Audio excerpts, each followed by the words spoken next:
it going? How's life? My name is Yavian Johnson, and I'm bringing y'all another video. This will be part 2 of my Middle Eastern fragrance haul, where I'm giving you guys an haul of some of the most popular Middle Eastern fragrances. So if you guys want to see what I have, stay tuned and keep on watching. Okay, so let's just go ahead and hop into the video, okay? I don't want to make this video too long, so I'm not going to do too much talking, but I'm going to get started with this fragrance. This fragrance is Confidential Gold. Now, I feel like Confidential Private Gold. Now, I feel like this is a very popular fragrance. Like I said, in my last video, that I did a lot of watching videos just because I'm a consumer and I was just watching the videos because I wanted to spend money, and then also because I wanted to get a little bit more research about certain fragrances. Not many people were talking about Private Gold Confidential, but there was like one person who like intrigued me with it. I believe, I don't remember what video that was, because I think more people talk about it now, because like I said, I've been buying for Middle Eastern perfumes since like February of this year. It is now August 6th. All right, this is Confidential Private Gold. Now this one is compared to Kirke by, I guess, Tiziana Terenzi. Now I never heard of that fragrance before I got a Middle Eastern fragrance. Most of these fragrances that I'm talking about, and I'm saying it like I really know what I'm talking about, I have never heard of these fragrances before I started watching videos of people describing what the fragrance smells like. Now, when I first got this, I was immediately in love with the perfume. It blasted me with fruits. Like, I didn't know what fruits I could pinpoint. Like, I was blasted with fruits. Fruit Central, okay? This immediately smelled like maybe a fruity fragrance, and like maybe musk or something like that, musk wood or something like that. I don't know. I'm not going to get too much into notes because I'm not really that good on nose. I am not good with my nose when it comes to picking out specific scents. I only can pick out citrus and fruit and florals, okay? Some people say this one smells like Herba Pura, and after I purchased this, like, I didn't think about it. I wasn't like, oh, this smells exactly like NIB white. I never thought about that until like someone said that, and I went to go smell it, and I was like, okay, yeah, it does smell like that. But the fact that I didn't immediately pinpoint that when I first got it was crazy. This has a slight difference though, because it has like more of a prevalent peach note. So I feel like even though like that scent profile is kind of the same, it's okay to get this one because it doesn't smell exactly like NIB or Amber Oud because of that peach note. So I do enjoy this one. Moving on, another popular fragrance is also by Lattafa. Lattafa is one of the most popular Middle Eastern brands, okay? So you guys are going to see a lot of that, okay? So this is also from Lattafa. This is Opulent Musk. This was another one that I kept seeing over and over and over again. What they described it was, they kept saying that it smelled like Baccarat Rouge 540. So I got it and I was like, okay, they say it smells like Baccarat Rouge 540, but then like with musk. When I first picked this up, and this is what the bottle smells like. The bottle is cute. It looks like it's painted. It's either a white bottle or it's like spray painted white or something like that. This cap is very heavy duty. As you guys can see, it was a little bit of a struggle to take it off. I don't say that this has a lot of weight, but it's still a very hard cap, so it may be extremely hard plastic. Okay, so when I first smelled this fragrance, I was very turned off by this fragrance, and it's because that musk came through, but that musk came through extremely heavy. Okay, whew. I think it's white musk in there. All right, I figured out by smelling Jovan's white musk that I'm not a white musk person, but I think when I smelled the Dossier inspired by a fragrance of Juliet Has a Gun, Musky Musk, I thought that I loved musk all of a sudden, but that's not true. I use this fragrance to more so pair with other things that are supposed to, that people usually recommend to be paired with Baccarat Rouge 540. So I usually use this one to pair with the other stuff, and it goes really good with pairing. I have gotten compliments on this fragrance when I paired it with other things. Also, I believe I got a compliment on it when I paired it when I just wore it by itself. But personally, it that musk really gets me. But that's another popular one. This is called Tat Al Arabia, and this is from Latafa as well. This is what this bottle looks like. Now, this is a popular fragrance as well. Now, I don't know, like so far the main videos that I've been watching like lately, they haven't been talking about this fragrance. When I first came on to watching Middle Eastern fragrances on YouTube, this was talked about a lot, and it may have died down a little bit because this is more of a spicy fragrance. It's like fruits and spice, like it kind of, like, I don't know why I love this fragrance so much when I smelled it, but I smelled it and I immediately was like, maybe I do like spicy fragrances because I'm feeling that. Okay, so I immediately went and added the silver one to my cart. The silver one is more so masculine, but I decided to add it to my cart anyways. I really do like this fragrance. I don't I would say that this is very much so unisex, but I can see women wearing this one, but I feel like both of them are somewhat masculine leading sometimes. Like this, it smells like a spicy cologne, but I like it. This is another popular fragrance, and this is not Latafa. This is Art Al Zafran, and it's from Art Al Zafran Trading.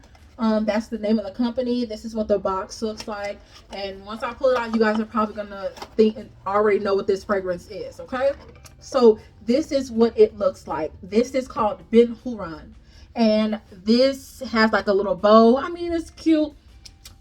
People said it was dark and mysterious. If that's how you feel, that's how you feel. This is supposed to smell like Carolina Herrera's Good Girl. Now, I have a dossier dupe. Once again, I really didn't need to buy this, but people kept on talking about it over and over and over again, and I was just like, I was intrigued. Let me go ahead and buy it, even though I already have this dossier dupe, and I'm not the biggest fan of the dossier dupe.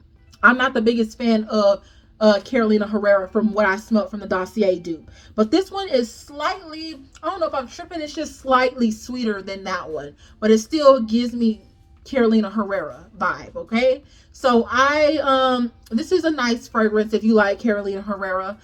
It smells basically the same to me if I'm going by the dossier dupe, but it does smell slightly more sweeter. This is another fragrance from Art Al Zafran, and this is Dirham Wardi.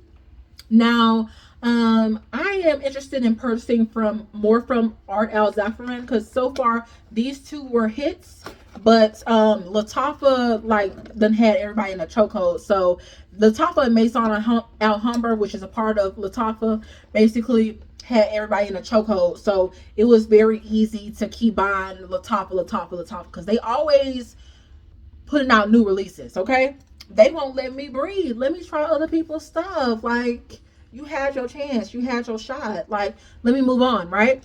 So this is what it looks like. When I first smelled this is kind of like how I said about the Confidential Private Gold. I didn't start associating with certain scents until somebody said something about it. When I smelled this, I immediately got powdery sweet. Somebody compared it to the Dove pink body, the Dove bar soap, the pink one. I haven't used that bar soap in a while, but it does smell like something that I would use out the shower and things like that. If I wanted to be on my clean girl scent type of profile, then I would wear this. But I didn't start realizing it or like smelling it until somebody mentioned it, that this smells kind of like how Ben Huron smells. And it may be just because it's from Art Al Zafran, and they maybe have some similar notes. So because they're from the same company, they may have an underlying scent that's very, very specific to Art Al Zafran. That could be one thing. I haven't tried in their other fragrances to know if that's true, but I will say that if you aren't paying attention, it's gonna smell like a different fragrance. But if you're like really trying to compare both of those, then you are able to smell some similarities to it. But I do think that this is a different fragrance from that one. I think this is more so, like, I more so find Ben Huron a little bit more gourmand. This one has sweetness to it, but it more so gives me, like I said, clean girl. I like this one. This is not a Lattafa, but this is a Maison Alhambra dupe.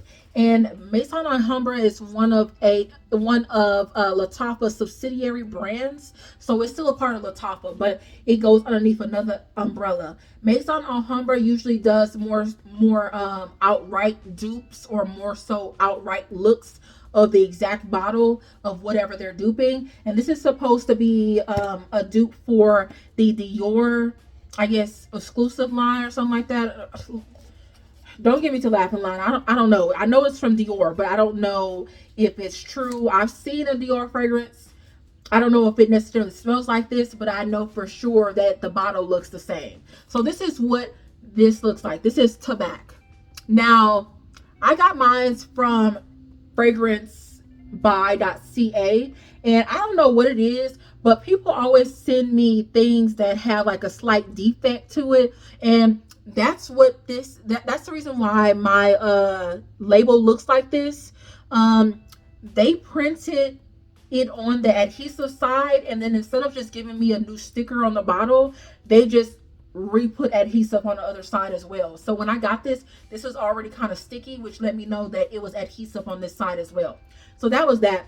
This I knew what tobacco smelled like because I smelled like Tobacco Vanille from Okja, like in a discovery set, and I was like, okay, if it didn't have that cacao note, then I would be able to deal with it. Okay, I'm really interested in seeing how I'm gonna like this in the fall and winter time, because I like how it smells, but it's like very different from what I'm used to. Like I said, I'm usually used to crowd pleasing scents, so the fact that I really stepped out my comfort zone with Middle Eastern fragrances, this is really crazy. But I don't mind the scent though. This can be unisex. I can see a woman pairing this with something sweeter to make it a little bit more feminine. But I'm probably gonna wear it by itself first, and then figure out what else to pair with it. And probably gonna pair it with like some vanilla or something like that. Basically the basics. This is Yara Moi, or Yara Moi. Okay, so I purchased this before I purchased the original Yara. I mentioned in the first video that I did that I wasn't going to purchase the original Yara because people kept on describing it as strawberries and cream. I was like, strawberries and cream? That don't even sound like me. Like, I don't really like creamy scents. When I say creamy scents, like I said, I don't like gourmand scents. Like, people were really saying it just smelled like strawberry milk. Like, people was really telling me it smelled like this and that. And it didn't smell like any of that. But before I got Yara, I ended up getting Yara Moi. And when I got this, I sprayed it out, and I was kind of scared because a lot of people don't like Yara Moi. This is like one of the polarizing scents. I'm not entirely sure why. It's not the most unique smelling fragrance. And it does have like an underlying scent, but I think Yara has that underlying scent as well, but more people tolerate that underlying scent in Yara a little bit more than they do this one. It almost smells kind of picklish a little bit, but when the pickle goes away, the scent is actually pretty nice. I would say this is more so floral, more fresh. I really enjoy this fragrance. I actually prefer this a lot more than I do Yara. Yara gave me shampoo vibes, fruity shampoo vibes. This I don't know, it's something about it reminds me of the Caid Alpharsan Unlimited. That's what it kind of reminds me of. So if you like that one, then I'm surprised if you don't like this one, because it kind of gives you the same note. But unpopular opinion, I actually like this one a lot better than the Yara one. So I just mentioned Caid Alpharsan Unlimited, which is the white bottle, which I haven't shown you guys that I have. But this is the original one, which is just the black bottle. And they said it was supposed to smell like pineapple. So when they said pineapple, I was like, I guess I can get it. I mean, why not? And I'm gonna say I really enjoyed this one. I smelled this and I was like, I don't know if I like it was. I don't know if it's like a whoa fragrance, but I really enjoy this. And I actually paired this with like my dossier dupe of Dior J'adore, and I felt like that one paired pretty well together. I like this one. It does have a really good pineapple scent, juicy pineapple scent. It does smell like it can go for a man. It does smell like it can go for a woman with the sweetness of the fruit. So this is, I would say, unisex for sure. Finally, I'm able to throw away this box, but this is On the Leave by Ozdaf. Now, Ozdaf, I just recently found out, is another subsidiary brand of Lattafa. Lattafa, why y'all got so many brands underneath y'all's umbrella? I don't understand. So this is what this one looks like. It's a nice bottle. I like it. It's kind of candy like. When I first got it, I didn't really like the smell of it, but I love the bottle. Okay, I was like, okay, this look cute, but the smell, like the way people kept on talking about it, it wasn't like all that to me, right? Then I smelled it again, and I more so put it on my clothes, put it on my arms and stuff like that, and it more so gave me more of a candy-like scent. So I do like this. They said that this is supposed to be compared to Paul Gaultier Scandal. Now, if I butchered that man's name, my bad, sir. But yeah, this is what this is. The reason why I'm so ready to throw this bottle away is because I accidentally opened it from the wrong side when I was going too fast. I don't know why. I don't know why I did that, but yeah, I ended up opening it from the wrong side. Plus, it's a cardboard box, so it's time for it to go. And I'm kind of trying to get some more space. So here it is.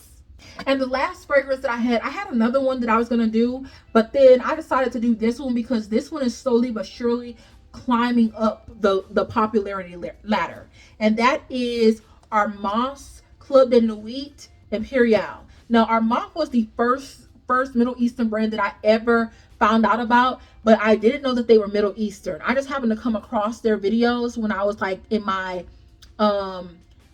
dupe phase, in my American buying phase. I came across Armand, which I think is what led me down the Middle Eastern rabbit hole unintentionally. So yeah, when I found out that this was actually Middle Eastern, I was like, oh wow, that's crazy. So this is Imperial. Now, I'm pretty sure you guys already know what this bottle looks like. One of the other popular ones is the original Club de Nuit for women, and that one is supposed to be smelling like the Chanel Mademoiselle perfume. But this is what this one looks like, okay? So you see that it has that little medallion right there. It has this dice top. Cute, okay? So this one, they said it's compared to Delina. Delina and Delina Exclusive. They said that it more so leans closer to Delina Exclusive because it has more of a creaminess to it. Now, I don't know what both of those smell like. I don't know if I would be able to smell it and immediately smell the difference. But most people don't like the original Delina. They prefer Delina Exclusive. Or if they do like Delina, they have to grow into liking it. So, yes, I was kind of scared about this scent. Now, this, I don't know if Delina has ever been compared to Roses Vanille by Mancera. But I have another Middle Eastern fragrance that's another Middle Eastern fragrance that is compared to Roses Vanille, and I was like, that kind of smells the same, but it doesn't have that same metallic note, which I'm gonna make a video about that one. But this one basically smells kind of like that, but with more fruitiness, and then absent of that the metallic note. I like it, but then it's weird that I like this fragrance. I know that it has like roses in it, and I smell the rose, but the rose isn't like, I don't know. It isn't, I don't know. I feel like the Middle East does very well with their rose scents, and probably because rose and oud they love. So you should know how to do the two fragrance notes that you usually like to put in fragrances. So I usually feel like they blend it pretty well with their Middle Eastern fragrances with the rose. I'm usually not turned off by it. So that's that. This is my last perfume of this haul. Okay, so that wraps up part 2 of the most talked about Middle Eastern fragrances. Like I said, some of these fragrances are hits or misses depending on who you are. For the most part, I like these fragrances. There is going to be a video that I'm going to put out where I tell you guys about my Middle Eastern fragrance disappointments. So if you guys want to see that, then check out that. But these are talking about the more more famous ones that I've seen. Of course, there are some that I have that people also talk about, but I just don't have it in this video. So if you guys want to see more from me, of course, go back on my channel and watch some of my videos, because I'm pretty sure y'all haven't watched all my videos. But besides that, don't forget to like, comment, and most definitely subscribe, and I'll see you in the next one. Bye.